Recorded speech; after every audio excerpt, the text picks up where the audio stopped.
Hi, പുതിയൊരു വീഡിയോയിലേക്ക് സ്വാഗതം.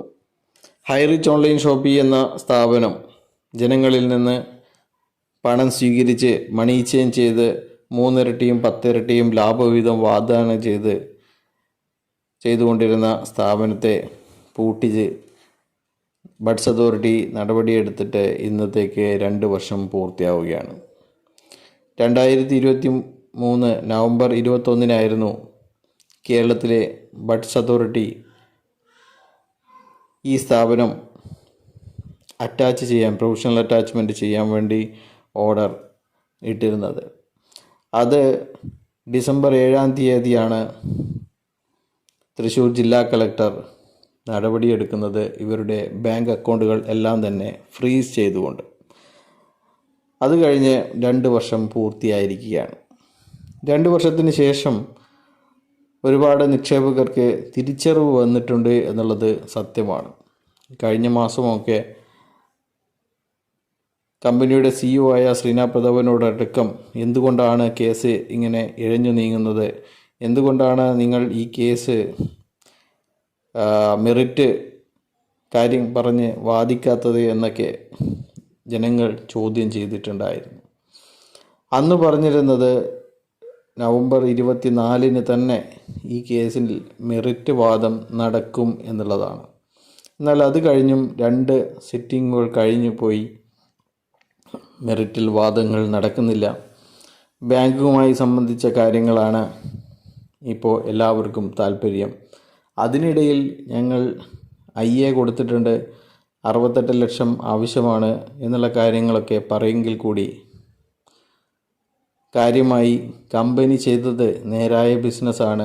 ജനങ്ങളിൽ നിന്ന് ഫണ്ട് വാങ്ങി അതിന് 3 ഇരട്ടിയും 10 ഇരട്ടിയും കൊടുക്കാൻ ഞങ്ങൾക്ക് കഴിയും എന്നുള്ള കാര്യങ്ങൾ ഇതുവരെ ഇവർ കോടതിയിൽ സമർത്ഥിക്കാൻ ശ്രമിച്ചിട്ടില്ല.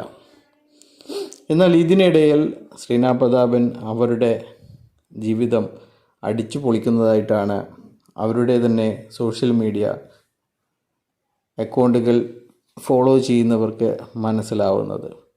കഴിഞ്ഞ ദിവസം ശ്രീനാഥ് പ്രതാപൻ ഒരു സാരിയിൽ അതിമനോഹരിയായി സാരിയിൽ ഒരു റീൽസ് ചെയ്തിട്ടുണ്ടായിരുന്നു.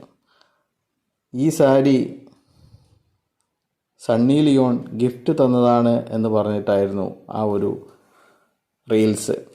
അതിലെ വരികൾ ഇങ്ങനെയാണ്: നിൻ്റെ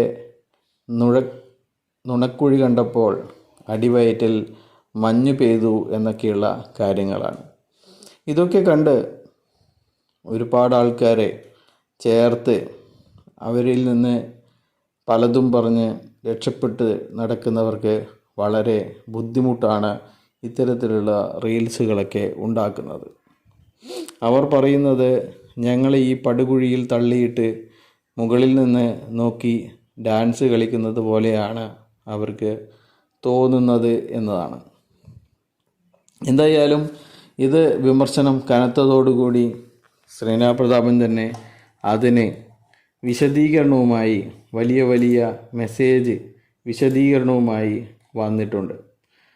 മക്കളുടെ സ്കൂൾ ഫീസും വാൻ ഫീസും എല്ലാം മുടക്കായിട്ട് കുട്ടികൾ സ്കൂളിൽ പോകാൻ തന്നെ മടി കാണിക്കുകയാണെന്നും മോൾ ഇടയ്ക്കിടയ്ക്ക് വളരെ ബഹളം വയ്ക്കുമെന്നും HM ഓഫീസിലോട്ട് വിളിച്ച്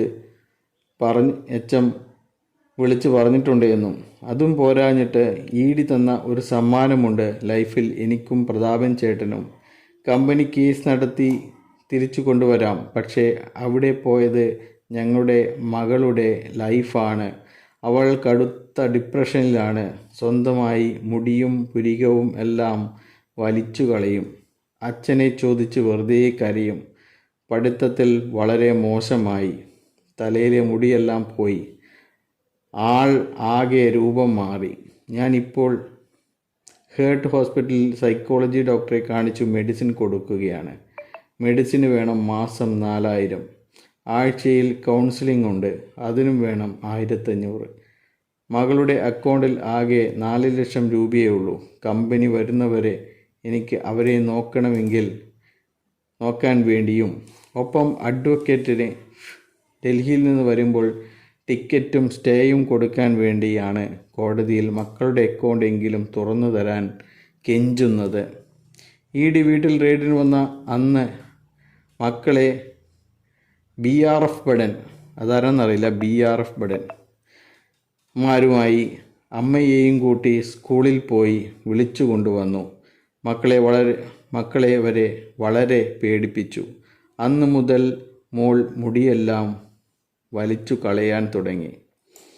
അപ്പോൾ എന്തുകൊണ്ടാണ് ഇതിൽ പറയാനുള്ളത്, എന്തുകൊണ്ടാണ് ED വന്ന സമയത്ത് കാറിൽ ഡ്രൈവറെയും കൂട്ടി രക്ഷപ്പെട്ടത്, കണ്ണൂരിലേക്ക് രക്ഷപ്പെട്ടത് എന്തുകൊണ്ടാണ്? നിങ്ങൾക്ക് നിങ്ങളുടെ മക്കളെയും നിങ്ങളുടെ സ്വത്തിനും ആവശ്യമുണ്ടായിരുന്നില്ലേ? നിങ്ങൾ ചെയ്തത് ജെനുവിനായിട്ടുള്ള ബിസിനസ് ആണെങ്കിൽ എന്തുകൊണ്ടാണ് നിങ്ങൾക്ക് EDയുടെ ചോദ്യങ്ങളെ നേരിടാൻ പറ്റാതിരുന്നത്?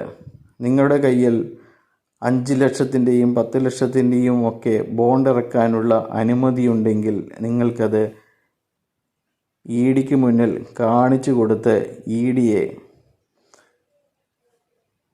അവരുടെ പാട്ടിന് വിടാമായിരുന്നില്ലേ?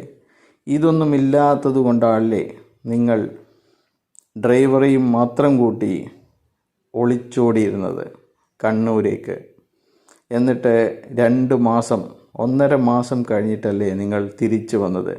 അപ്പോഴൊന്നും നിങ്ങൾ മക്കളെയൊന്നും ഓർത്തിരുന്നില്ലേ എന്നുള്ള ചോദ്യമാണ് ശ്രീമതി ശ്രീനാ പ്രതാപനോട് വളരെ വിനീതമായി ചോദിക്കാനുള്ളത്. പിന്നെ BSF ഭടന്മാർ വന്നതിന് ശേഷമാണ് മകൾ ഇങ്ങനെയായത് എന്ന് എന്തിനാണ് ഇങ്ങനെ കളവ് പറയുന്നത്? മകളുടെ മുൻകാല ഫോട്ടോകൾ തന്നെ അതിനെ പരിശോധിച്ച് കഴിഞ്ഞാൽ മനസ്സിലാവും എന്താണ് മകളുടെ അവസ്ഥ എന്നുള്ളത്. കൂടുതൽ ഞാൻ ഇതിനെക്കുറിച്ച് പറയാൻ ആഗ്രഹിക്കുന്നില്ല. നിങ്ങൾ മനസ്സിലാക്കുക, നിങ്ങളെക്കുറിച്ച് ഒരുപാട് ആൾക്കാർ എനിക്ക് പറഞ്ഞു തരാൻ ഉണ്ട് എന്നുള്ളത് നിങ്ങൾക്കും കൂടി അറിയുന്ന കാര്യമാണ്. ഇതിനെക്കുറിച്ച് കൂടുതൽ എനിക്ക് പണ്ട് മുതൽക്കേ തന്നെ അറിയാം എന്നുള്ളത് ഞാൻ പണ്ട് ഒരു വീഡിയോയിൽ പറഞ്ഞിട്ടുണ്ട് എന്ന് നിങ്ങൾ ഓർക്കുക. ശത്രുക്കൾ ഇല്ലാണ്ടാക്കിയത് കമ്പനി മാത്രമല്ല, ഞങ്ങളുടെ മകളുടെ ജീവിതം കൂടിയാണ്. ഒരിക്കലും ശത്രുക്കളല്ല ഇതൊക്കെ വരുത്തി വച്ചത്. നിങ്ങളുടെ ഭർത്താവും നിങ്ങളും മാത്രമാണ് ഇങ്ങനെ നിങ്ങളുടെ മക്കളുടെയും മറ്റുള്ള ജനങ്ങളുടെയും ജീവിതം ഇത്തരത്തിൽ ആക്കി മാറ്റിയത്. നിരവധി ആൾക്കാർ ആത്മഹത്യ ചെയ്തു. നിരവധി ആൾക്കാർ അവരുടെ കിടപ്പാടം പോയി, സ്വസ്ഥത പോയി, ഉറക്കം പോയി. മരുന്ന് വാങ്ങാൻ പോലും ഗതിയില്ലാതെ അലയുകയാണ് നിരവധി ആൾക്കാർ. ഇപ്പോഴത്തെ അവസ്ഥയിൽ എനിക്ക് സ്ഥിരമായി ജോലിക്ക് പോകാൻ പറ്റില്ല. പണ്ടും സ്ഥിരമായി ജോലിയൊന്നും ചെയ്യാതെ വ്യക്തിയാണ് ശ്രീനാ പ്രതാപൻ. പിന്നെ അറിയുന്നത് സിവിൽ വർക്ക്, ഡ്രോയിങ്ങുമാണ്. 4 വർഷമായി അത് നിർത്തിയത് കാരണം ആ കോണ്ടാക്റ്റ് എല്ലാം പോയി. ഇപ്പോൾ നാട്ടുകാരുടെ മുന്നിൽ തട്ടിപ്പും വെട്ടിപ്പും കാര്യമാണ്. എന്തായാലും ഇത് സത്യമാണ്.